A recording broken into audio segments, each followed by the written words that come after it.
Morning. I won't talk for long. I've got stitches in my mouth, and so I'm going to sound funny, but I want to show you something that I'm experimenting with on painkillers right now. A bit of dental treatment. As you can see, I am out of space to the point that I'm now starting to sneak onto the dining table, which I shouldn't be doing. I've just repotted up all these plants, and I've got too many. I've put some out into the greenhouse. That's how bad it is. And all this space is filled all the way down. So I've been watching a lady on Instagram. I'll try and find her link and include it in here so you can actually see what she does. But she does what is called seed snails. And what I'm now doing is I'm actually trying to create a seedling snail, because my plants are already grown. And so what I've done is I've just emptied out one of my little propagating bits, and I've just laid out all the seedlings, tomato seedlings, like this. The theory is they grow and thrive, and every time you need to add more soil, you just unroll it and sprinkle the soil on top to provide the plants with more nutrition without disturbing the roots, and then you roll it back up. So I've just put all the seedlings in, and now I'm just going to roll it up, and I'll show you what it looks like. Let me roll it up. Okay, as you can see, all these tomatoes were in here, and now they're in just one little wrap like this. I'm going to keep them like this. I'm going to sit them inside a pot. Hold on, let me do it because I'm working one-handed. There we go. As you can see, it does take up a lot less space, and I can water them. I'm waiting for the right material to arrive. I think the soil needs to be a bit better packed in the bottom in order for it to work well, but I think it's a fantastic idea. And these I'm going to continue to keep here in a pot. But that means if you can actually have a snail like this, I could easily have a snail that fits this whole square bit, and it can carry, because this one has 1 2 3 4 5 6 7 8 9 10 11 12. So I probably could add an extra one of these or two and still have them all sat in here and growing perfectly fine. When the right material comes along, as the lady recommends, my plan is to get these guys out of here and roll them up into a seed snail.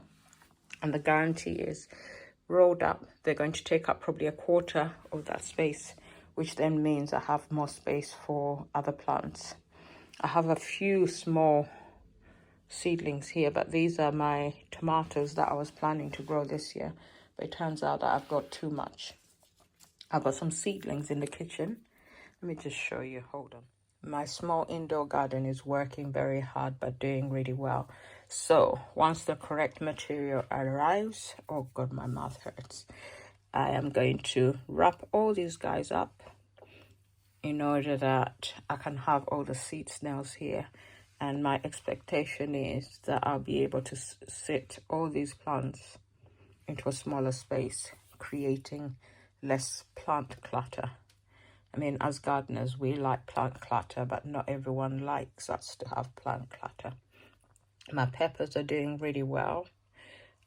Even my chili peppers are actually doing really well since I transplanted them into silver grow. Now, a lot of people are saying that they've had poor success with silver grow, but for some reason, everything is doing really, really beautiful. I mean, look at this.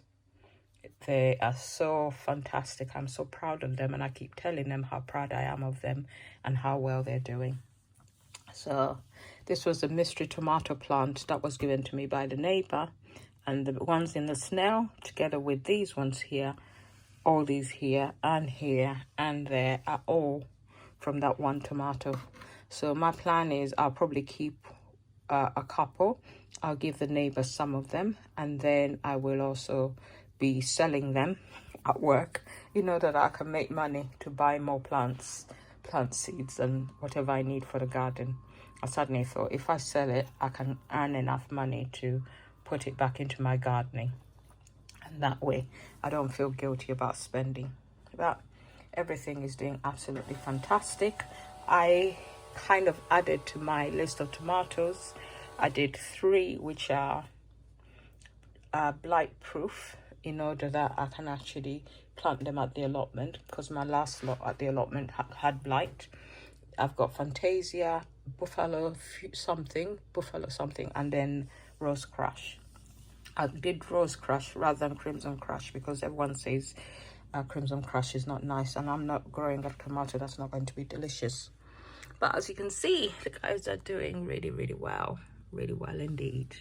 And if this sea snail idea is a success, then my plan in the future will be to make sure that I start my seedlings off in set snails, as this lady does, in order that I take up less room, and the snails will consist of the different seedlings I'm wanting to grow. All these guys are still sulking because they've just been transplanted, but this is the one. I actually like how pretty it looks. It does look pretty, doesn't it?